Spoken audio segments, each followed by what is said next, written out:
Thank you for joining us today. It is May 22nd, 2025, and this is St. Giles in the Word, a daily recording of our readings. Today we will read from Acts 18 and Isaiah 46 in the New International Translation.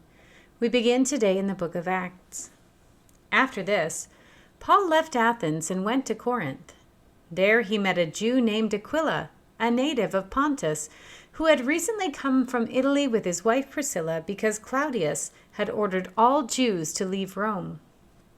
Paul went to see them, and because he was a tent maker as they were, he stayed and worked with them. Every Sabbath he reasoned in the synagogue, trying to persuade Jews and Greeks. When Silas and Timothy came from Macedonia, Paul devoted himself exclusively to preaching, testifying to the Jews that Jesus was the Messiah.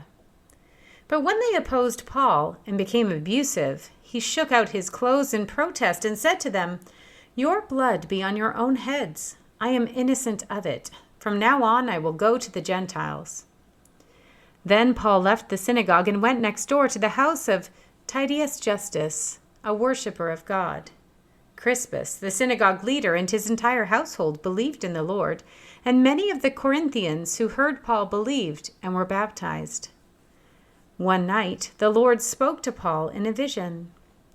"Do not be afraid. Keep on speaking. Do not be silent.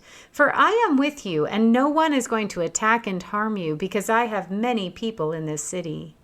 So Paul stayed in Corinth for 1.5 years, teaching them the word of God.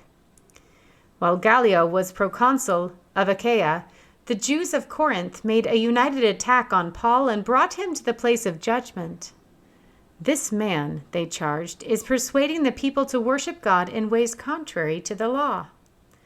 Just as Paul was about to speak, Gallio said to them, "If you Jews were making a complaint about some misdemeanor or serious crime, it would be reasonable for me to listen to you. But since it involves questions about words and names and your own law, settle the matter yourselves.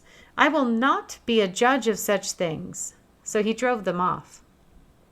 Then the crowd there turned on the Sosthenes, the synagogue leader, and beat him in front of the proconsul, and Gallio showed no concern whatever. Paul stayed on in Corinth for some time.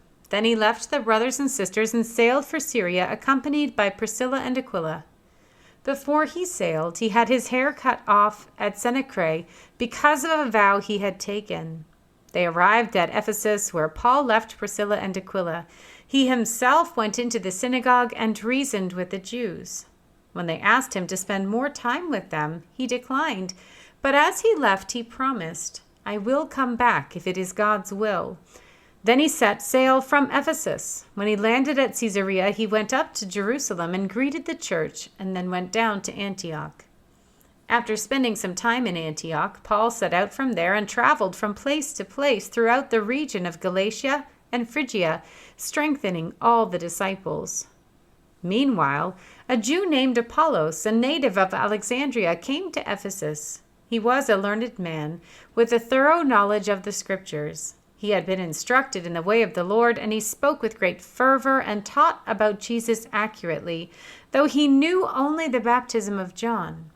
He began to speak boldly in the synagogue. When Priscilla and Aquila heard him, they invited him to their home and explained to him the way of God more adequately. When Apollos wanted to go to Achaia, the brothers and sisters encouraged him and wrote to the disciples there to welcome him.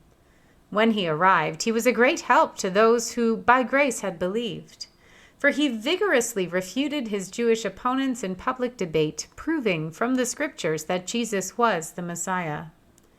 We turn now to the book of Isaiah. Bel bows down. Nebo stoops low. Their idols are borne by beasts of burden. The images that are carried about are burdensome, a burden for the weary. They stoop and bow down together, unable to rescue the burden. They themselves go off into captivity. Listen to me, you descendants of Jacob, all the remnant of the people of Israel.